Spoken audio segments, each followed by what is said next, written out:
Hello there, this is Dr. Walt Duffy and Matt Duffy. Welcome back to talk some more about Alivation and what we have to offer in the health pharmacy, some other things going on here. And we thought we'd give you a brief overview of Alivation today and also talk about some ways that we're sort of unique and different from other places. Yeah, I think a lot of today is going to be building off episode 1, right? Episode 1 was remission. Why is remission important? And I always tell people it's great to talk about things, but if you don't do anything about it, what's the point, right? Yeah. So some of the more unique things or innovative or newer options in mental health are what we focus on as a clinic and what we're going to bring a little bit of information on today, because those are where we see the biggest opportunity for growth in patient outcomes, growth in remission rates outside of. Yeah, I think this is the way we're sort of built. We had an interview earlier today, right? And, what is your passion? And we do not feel like a lot of people's passion in treatment is remission. It's treating, using meds, therapy, telehealth, see if you can get people better that way, and that's about the end of the road. There is so much more out there and so many more options for treatment that the vast majority of patients and even the public are really not aware of. Yeah, so you hit on the first two, right? Meds and therapy. Well, they're still the backbone of mental health today. No matter what, they're not going away. We're not saying the new treatments are necessarily going to replace them.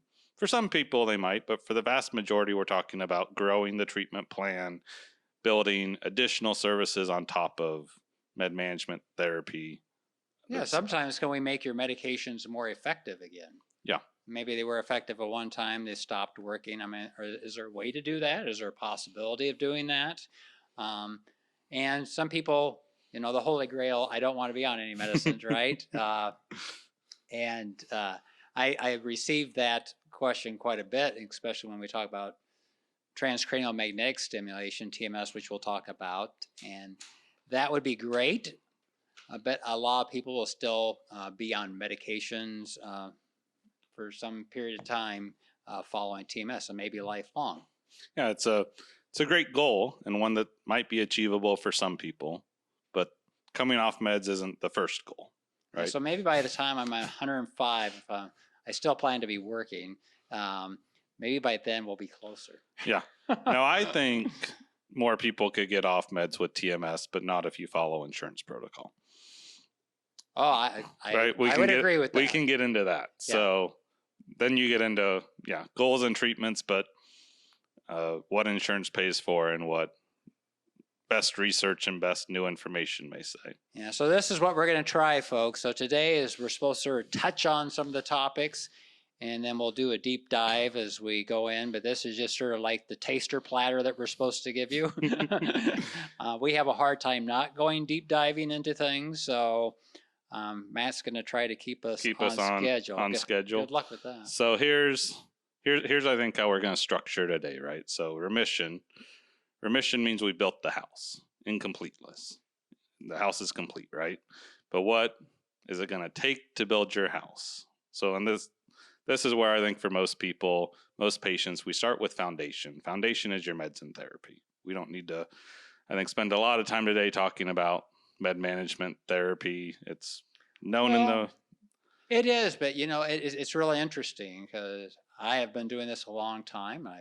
I continue to see a lot of patients, and I still see people coming in, I only want medications, or I only want to do therapy.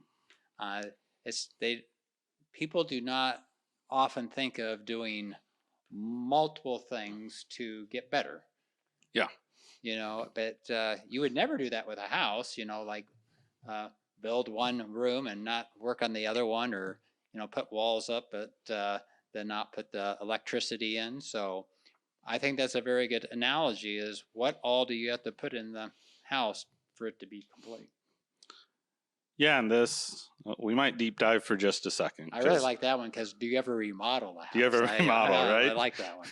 Or do you upgrade your house or those things? But the premise of it is therapy and med management make improvements, right? They make improvements to your house. For a lot of treatments, they're the foundation of the treatment. It's where you start.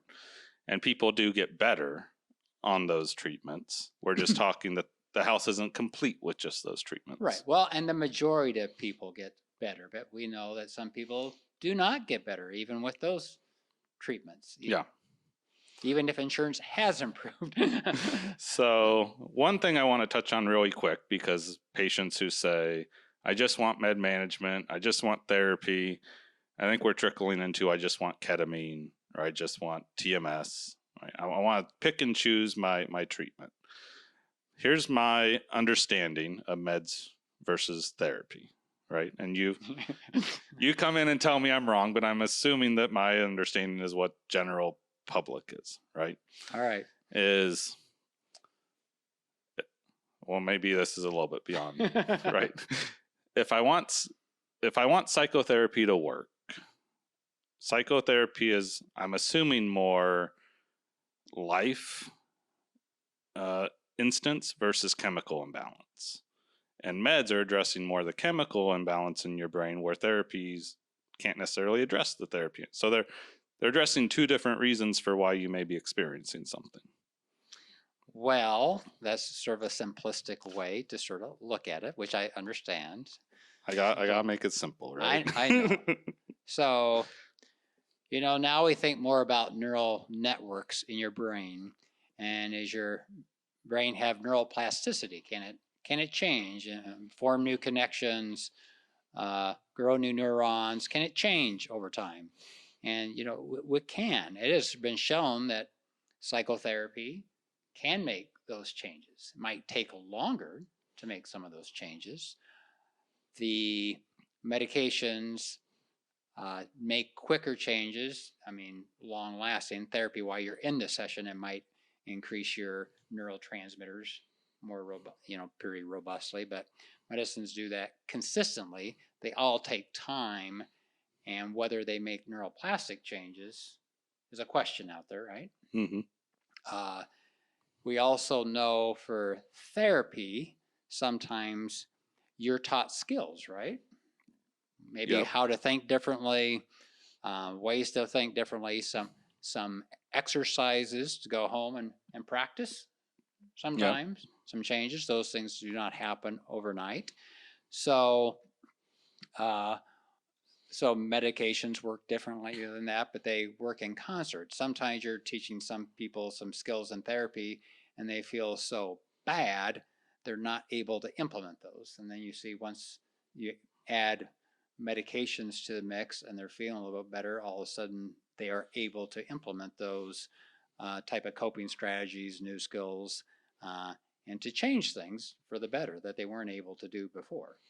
Yeah, which is I think now seeing the most growth in therapy is in the ketamine assisted psychotherapy, which I think is trying to do both of those things in a much faster manner than. Yeah, it's really interesting because the ketamine, that type is more of a supportive psychotherapy. You're acting sort of like a guide. Mm-hmm. The person's on their journey. Can you help guide them along the way? And then can you come back and help them integrate the experience they had? But the big thing is why they're having that experience under the influence. You don't want to impede the experience that they're having. Yeah, what I've heard, and sorry, now we're jumping around, right? So now we're touching on ketamine a little bit, but with therapy, is that the reason the population that the ketamine assisted psychotherapy is targeted to currently are, you have issues that you have difficulty working through because of the emotional attachment. And can we remove the emotion while you're trying to process it to have more of a logical approach than an emotional approach? For something, especially like the PTSD type of thing. So, but the main point I think that we're trying to address is we're not anti-medications, we're not anti-therapy. We think they're very important parts of the overall toolbox. Yeah. It's just that And we do. They are, both. yeah, we do. We have we have therapists. We have people who are doing primarily med management, but they are part of the toolbox. They're in no way the complete toolbox. Yeah. Well, for most people, it builds the foundation of the house, but we still need to add in the bathroom, the shower, the bedroom, maybe a kitchen. And sometimes we need to repair the cracks in the foundation because those have not sort of built a solid foundation, right? Right. So the first one that we'll touch on, hopefully in summary, we'll see how summarizing we stay, is I think one of the first big advancements that came to mental health outside of the traditional treatments, which was pharmacogenetic testing, which is hopefully helping providers be more efficient with the med management process. Yeah, so when we talk about pharmacogenetic testing, we talk about people's DNA, their genetic code, and a lot of the primary things around there in the behavioral health field is how are medications metabolized, what genes do they go through to be metabolized. There's other genes involved also that pharmacogenetic testing looks at, but if you have somebody who, one, either hasn't responded to a couple medicines or they just don't want to go through that process and say, hey, what might target out of all these antidepressants, ADHD meds that are out there for my condition, what might be a better target to start out with, that helps you look at that. And it's one tool to be able to use for that, but it gives you some very nice results. You know, I think people, if they're familiar with that at all, they've seen these green, yellow, red columns of meds, and it's more than just the green, yellow, red. I would leave it at that. Yeah, I think the high level that I summarize, and then you tell me where I'm wrong, is it's not an answer. It's not going to tell you what med is going to work for you. No, right? It doesn't have that capability. It's not bullseye. No, we'd love Correct. for it to be, but that's not where it's at today. Yeah. So then the number one question is, why do I do a test that doesn't give me an answer? Or what is the answer that it's giving? Well, it gives you a better target. You know, one of the very useful things with it is that people who have not responded to medications, a lot of times it does give a reason for why that might have been. You are on certain medicines that go through a very popular gene, 2D6, and it shows that you were a poor metabolizer, which means you metabolize that medicine very slowly, so it builds up to higher levels, even at lower doses for people, and maybe you had side effects to a lot of medicines that you were given that go through that. And people were telling you, well, you should have responded to one of these. Well, there's a very good reason you didn't. And it's, you know, when I first started doing pharmacogenetic testing, we had some people who were crying that there's an answer for why I didn't respond to some of those things. So it's a tool. It's not a bullseye, but it can help more efficiently target medication management for some folks. Yeah, I think the way I summarize it is what you're trying to figure out as a provider is, when has the medication reached a level of efficacy that it should have worked, so that if it doesn't, we move on, right? Because if you're not an efficacious level in your system, it doesn't have a robust benefit. Yeah, but it doesn't always tell you, you know, it might say that you should respond to medicine, but it doesn't give you that information like your entire family history, that everybody in your family has had issues with all meds. You're just somebody who's very sensitive to doses of medications. So when you get started on the typical starting dose, you're going to have issues. And if you're just going by that test, which I've seen this happen, you don't realize that about a patient. So that's where part of the art, the full picture of the patient. Yeah, you really got to consider more it as a tool. If somebody's just throwing that in front of you and saying, "Oh, it's in the green column, that's what we should go with," that is a very superficial answer. Right, but it does my understanding is it allows you to make decisions faster on meds than if you didn't have it. So it cuts down somewhat on the amount of time it takes to make those decisions, of hopefully leading to finding the best med quicker. The fewer meds that you have been on, the more meds you've been on, then it might take a little bit more time. But that's I think the main benefit for people to conceptualize coming out of it is it lessens the amount of time of the trial and error process of meds. It can. Is the hope. Yep. From genetics, the next big change that came to mental health, I think, was TMS, or Transcranial Magnetic Stimulation, which is also the first medical treatment that's not invasive or medicine for mental health, right? And it's one of the first device treatments, right? Which not ECT. Yeah. ECT is invasive. We draw a distinction between ECT and TMS. Yeah. But interesting, TMS was way before pharmacogenetics. It's just commercially available. They were coming on more around the same time. If you go when TMS has first been used, you're talking about back in the 1980s, right? Yeah, because one, FDA approval for treatment versus tool is different. Much longer FDA process. The first device was back in 2008. So TMS is Transcranial Magnetic Stimulation. Right. You want to take a stab at what that is? For what? You want me to explain it? Transcranial magnetic? Okay, short. Short? Yeah. So, let's take ECT. Yep. So electroconvulsive therapy, people think of shock therapy, right? So you go under anesthesia. Mm-hmm. And not like you see in the movies, right? Right. No, they give you anesthesia. It's not like in the movies. You have a full team there. So it's often done like in hospital type out settings. And a seizure is created in your brain. So you have an electrical current that's passed into your brain to make your whole brain sort of fire and create a seizure for half a minute and a half or so. And then you repeatedly go through those treatments. And that's been around for a long, long time. Yeah. Also effective, right? It's an effective treatment for certain conditions. We're not saying it shouldn't be it's used. Effective. It's whatever thing is compared against, right? Yeah. Yeah. It comes with potential adverse effects and time down. Mm-hmm. Big thing is the time down when you get it. Yeah. So ECT, electrical convulsive therapy, electricity is put into the brain to have an effect. TMS magnets, we're doing magnetic pulses into the brain. Magnets are not causing seizures. We don't need the anesthesia. You're in and out of the clinic in 20 to 30 minutes. No initial big adverse side effects. Go drive your car, go back to work. Not the impact of ECT. But. So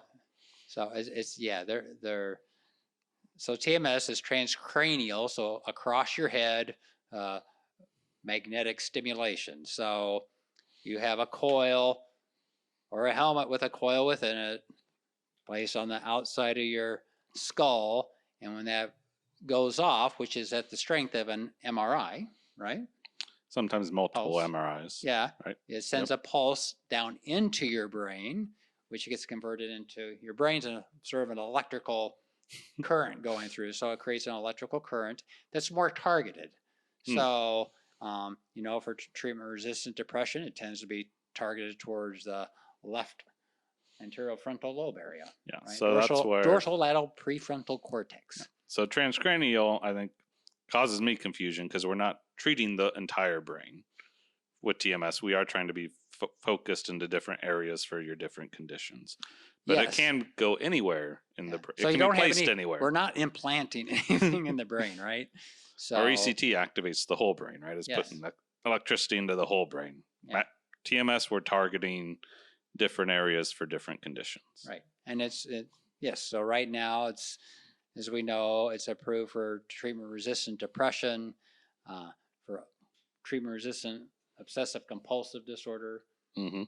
It actually has approval for smoking cessation. Yep. And then other uses with approvals in other countries. In the U.S., we term them off-label use. many more beyond that. Right. Yep. I think at this point it's almost couched as if it's a disease in the brain. TMS probably has some data on it. Yeah, they're working on it. Yeah. Yeah. Everything's at different stages, but they have everything from Alzheimer's to ADHD to Parkinson's, research on potential benefits in lots of different conditions. Yeah. So for us, we had tried to get it in the clinic since 2009. We're located in little Lincoln, Nebraska, which everybody always tells us is in the middle of nowhere. So at the time we were trying to obtain that, they were only going to large medical centers such as Mayo. Finally, in 2011, we were able to talk somebody into giving it to us for a price, of course. And we ended up being the first in the nation to get it on a commercial insurance plan. And we've done over 50,000 treatments. So you see a lot of these places popping up, but a lot of places do not have near the history or the experience with TMS that we do. Yeah, so when we deep dive it, I think we'll have a lot of interesting insights for high level difference of TMS to meds and outcome difference. If you had to hit it in 4 or 5 bullet points. Well, I think the interesting thing is that TMS, for the majority of the time, is used on people who have become non-responsive to multiple medications. Yes, it's used closer to a last line option. Yeah, than we first. we believe, and luckily insurance is coming along with this, that, even after 2 meds, usually you can get it approved. So for that population of people, its efficacy is higher. Mm-hmm. And you have, for a majority of people, you have some lasting outcomes. So they get into remission or near remission greater than 50 to 60% of the time across the literature. In our experience, it's even higher than that. And now that's combined therapy. In the clinical setting, mm-hmm. when they're often already on medications. Yeah. So if you take it back to when they were in the studies where they were taking off medicines mm-hmm. with certain devices, it was more around 38%. Yeah. So I think just a blanket statement for mental health, outcomes are always going to be higher in polytherapy versus monotherapy. Did I get the word right? Yes. Yeah. Well, if it's not polypharmacy, that would just be medications. But doing either med management plus therapy has a higher outcome than just med management on its own or therapy on its own for a lot of patients. Especially the more, once you've crossed over in that treatment resistant category. Yeah. Because to continue on our theme, if the foundation of your house has been built by meds, why would we destroy the foundation? Right? Let's keep the foundation there. Build the next level of the house, hopefully the whole house. You get more of a house built if you keep the foundation than start brand new with every treatment type. Then we'll have to discuss, because this is important, right? It's sort of interesting. ECT, you should continue on that. Get maintenance. So what worked for you continues to work. Medications, stay on them so they continue to work. Therapy, either stay on, or if it stops working, get right back in it. TMS, give them a treatment series, which is often 31 to 36 treatments. And then, oh no, you don't get to treat them. Don't do maintenance. For some reason they don't need to stay on it. Wait until they fall off the wagon again and or relapse, and then see if you can revive them again. Yeah. It makes no sense.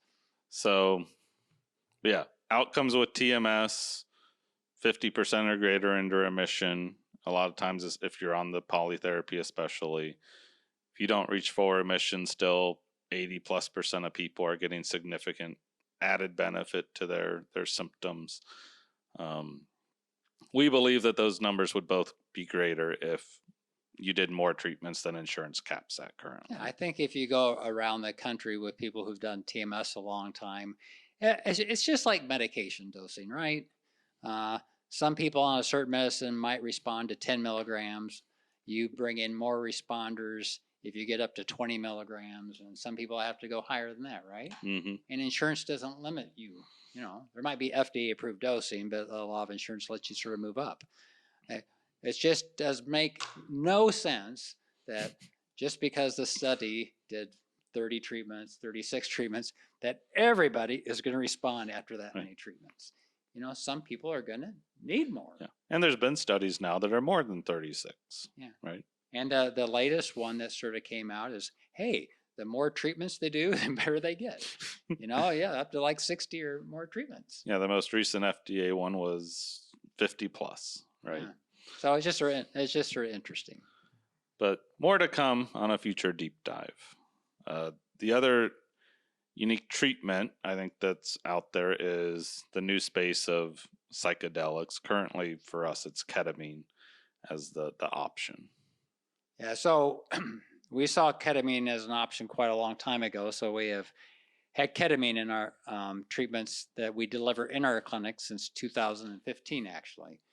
So, and again, these are for treatment resistant folks for a variety of things. It might be depression, for a variety of other conditions also.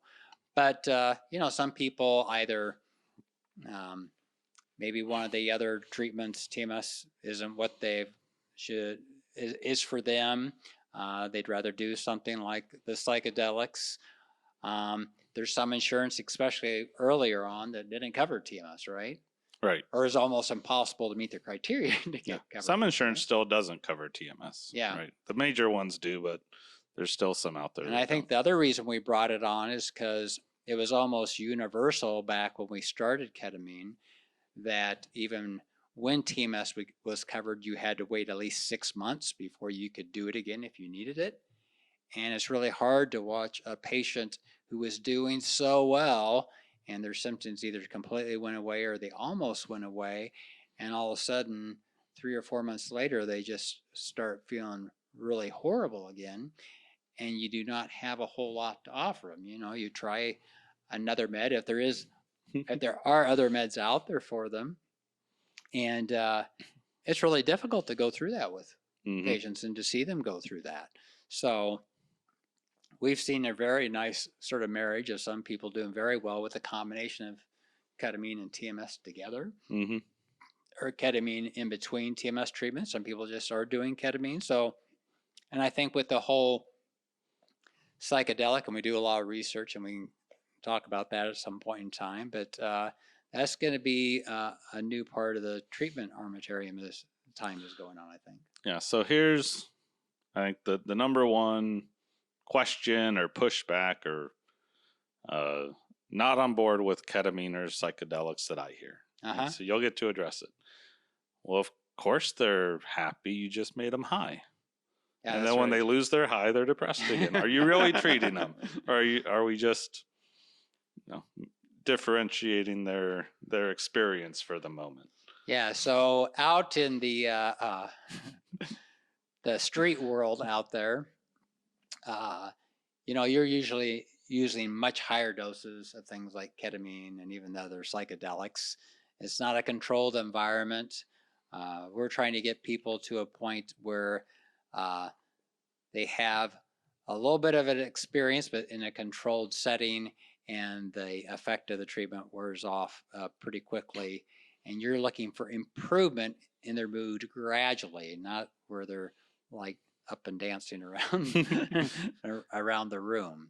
And the goal is a certain series of treatments. Some people need maintenance over time. You have different forms of ketamine. You have IV ketamine, you have nasal ketamine, you have IM ketamine, you have sublingual ketamine. So,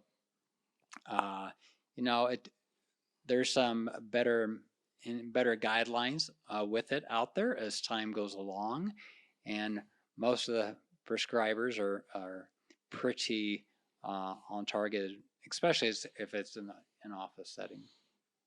Yeah, there's some controversial things happening around some of those now.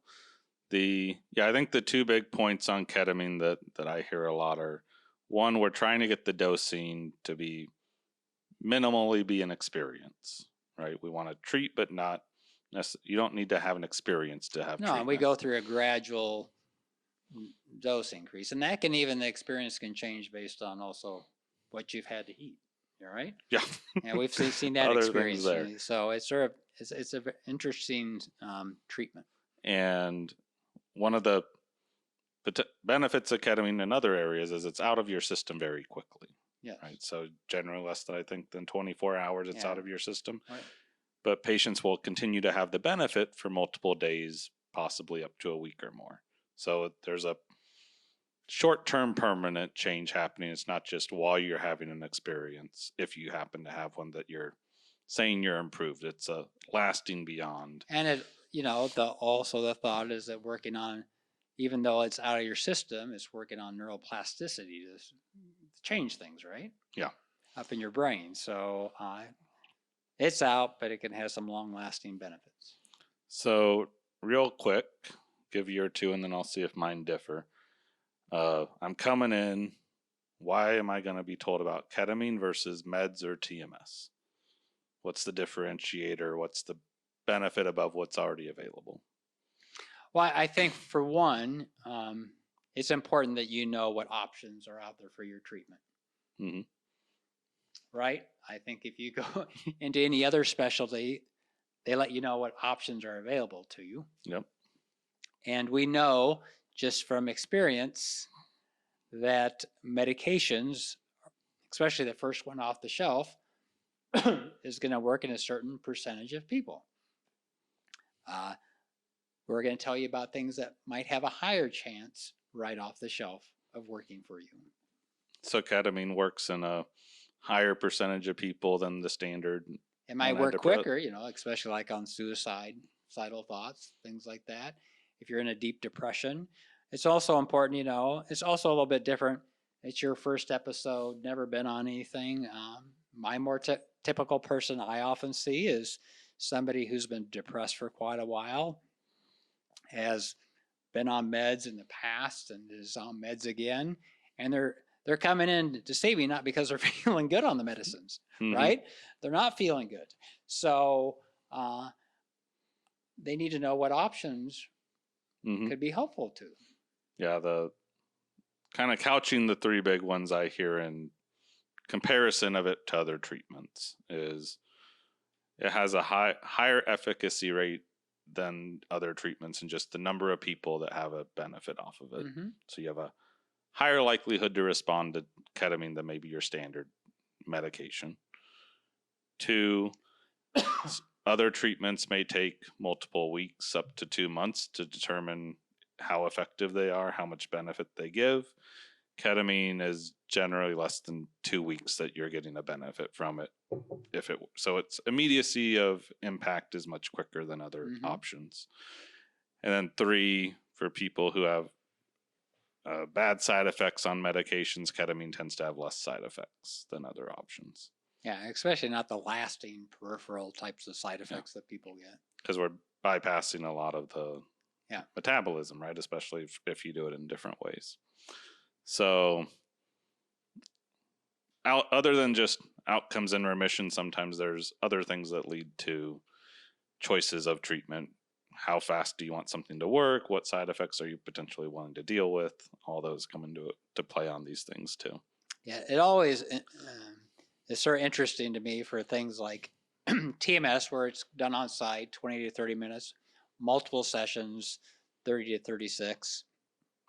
Ketamine, where you come on site and you're on site for a little over an hour, and somebody has to drive you home from that one, right? Mm-hmm. So, and people will say, "Oh, the time commitment," and you're talking to them, and they are so depressed. They're not productive at home. They're not productive at work. They might be on FMLA, and you sort of scratch your head and say, the thing is to get you back in the game. Mm-hmm. If it takes a little bit extra time to get you back in the game, otherwise you're sitting, standing on the sidelines, not doing anything. So what do you mean time? Yeah, you got, it just pops in, but Aaron Rodgers, right? Yeah. Well, I wanted to get back in the game, so I did this treatment that no one's ever done before. people are looking at him and going, what do you mean you're going to play in the same season and not be out for 3 years, right? So how quickly do you want to get back? What's your value of time, right? Because you're wasting time if you're in a state that doesn't let you go out with friends, doesn't let you be present at home, doesn't let you, you're wasting time in other areas versus just committing time to your treatment. Yeah, it's, you know, you can get LASIX for your eyes, not an issue. I'll spend the money because it's my eyesight, you know, I got to be able to see. I have a broken bone. I don't think you're going to say, my leg's fractured, but I think I'm just going to give it a little bit more time. I feel like crap. I can't walk, but you know, that's the way it is. But when it comes to mental health, you know, one, it does something to your brain, right? So you just, some things you don't think that rationally about. And it's like, I shouldn't have this, but I don't deserve to take care of it. Yeah, I have a way of phrasing it. It's probably not medically accurate. That's fine. Right? But the disease is living in your brain. Your brain has the thoughts. The disease doesn't want to go away. I think it impacts the way that you think because it's it's saying, no, don't treat me. Don't make me better. I like living here. So yeah, you well, it's more or less true because what I tell patients, I said, you know, you just have stinking thinking, you know, and I know it's, you have all these, everything gets turned into a negative thought about yourself, really. Mm-hmm. You know, I don't deserve, if only I would do this, if, you know, I'm not deserving, I'm not good enough. And it's, and trying to change how that machinery is being processed in your brain and over to a little bit of a positive side is very, very difficult. So, I mean, it's like you got the railroad with the switch and that depression bug up there just going, no, I don't want help. No, and it's just moving your thoughts off to the negative for you, not letting you're not, it's, but if you wants to stay. But you know, this time of year in December, if you got snot coming out of your nose and you're coughing and you have a fever, most people go get a medicine or they go to the doctor, say, do something, put me on an antibiotic, do something, you know. Get me back in the game. Yeah. Right? But when I'm depressed or OCD, it's not, how do I totally get back into, it's just a hard step to make. Mm-hmm. So the final one for our summaries is we call it EEG. EEG is probably not the best term for it. Another term is BNA, but it's newer. Again, things that have been around since the 60s, 70s, but new technology makes them more accessible. Monitoring how your brain functions, how mental illness is actually impacting how your brain functions, which gets into thought processes and things we were just talking about. But being able to, I think, objectively measure where you're at in your care. Is your care improving? Is what we're doing having impact? Giving both the physician and the patient some concrete data, some concrete information that's not just based on over the past month or two. Hopefully you remember everything. And how's your experience make you believe things are going when we have already established that your thought process is not always the most rational, when especially if these things are very active in your life. Yeah, and I think that's how, as we sort of look down this list that we've talked about, we're talking about how to bring more objectivity, you know, monitoring treatment into psychiatry rather than just, do you feel better? Yeah. Every other specialty, right, other than a few, require objective information. Right. I can see your arm's broken, but we're still taking an X-ray. I don't want to guess about what's going on. I don't want to assume. I want actionable information that we're not making up to some degree. Yeah, it's sort of interesting when you do like the BNA on somebody based off the EEG that you know. And I've known somebody for a little while, and I said, "You're depressed again." No, I'm not feeling depressed. And they're talking a little bit slower. You just you can just almost see inside their brain that it's just going, processing things slower, and it's getting muddled through there. And once you are able to show them on paper, this is how your brain is currently functioning versus when you were feeling well. And they go, oh, well, now that makes sense to me. Now I get it. And by the way, these other things are happening in my life. So it also, I mean, it is like sort of hits them in the face, right? Mm-hmm. So that's been a very useful thing in being able to help people down the treatment path to getting better. Yeah, I look at it a lot in combination with preventative care, right? Why do we talk about preventative care so much? Well, because you have to get to a certain level of sick before you realize it. But that doesn't mean your body doesn't have issues going on. So that's where this objective information used by other specialties, used to track other conditions, we want to catch it before you even realize it, right? Yeah, because, the thing with patients and providers, and this is just people in general, really, once they get to know you, they don't want to tell you that they're feeling bad. Mm-hmm. They want to come in and say, oh, I'm doing pretty well. I might need a little tweak, but I'm really doing pretty well. And they don't always tell you the whole mental health truth, let's just say. And they don't mean not to. Well, sometimes they don't know. No, right? they really. I think my max benefit is here. Yeah. Well, really, it could be here, but Well, you don't know because you haven't been there in a while. Yeah, maybe. my max benefit's been like this. My current benefit has been like this for the past 5 years. I forgot. I mean, I don't have no recollection of what it was like to feel any different. Yeah. Because this is my new normal. Yeah. So I'm a little off my new normal, but your new normal is still not not where not close. Not where we want it to be. Yeah. So yeah, we've recently published some information. More information's coming out, but adding the BNA into treatment for our patient population who did it showed 2x better outcomes at things we looked at, right? And it didn't change. It's not a treatment. It wasn't anything we were treating beyond the other options we have. It's just having that information to inform both the provider and the patient on where their treatment is, treatment goals, those things had impact on the way you would treat the patient. Yeah, it gives you a different conversation and objective data that everybody likes, right? So yeah, to make it the simplistic one, right? If a patient comes in and says, yes, I'm doing good, and no, I'm not doing good, those are two different treatment plans. Right.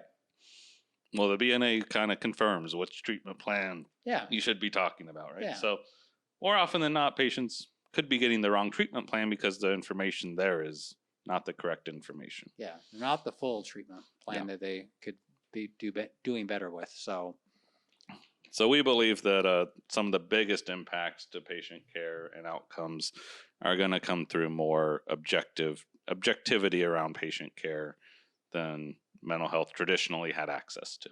Yeah. And I think that's sort of, as we wrap things up, what makes Alivation somewhat different is we are always looking for what is out there that might help our patients. Because there's always people and patients we see that could be doing better. There's always a subset of our patient population, no matter what we've tried.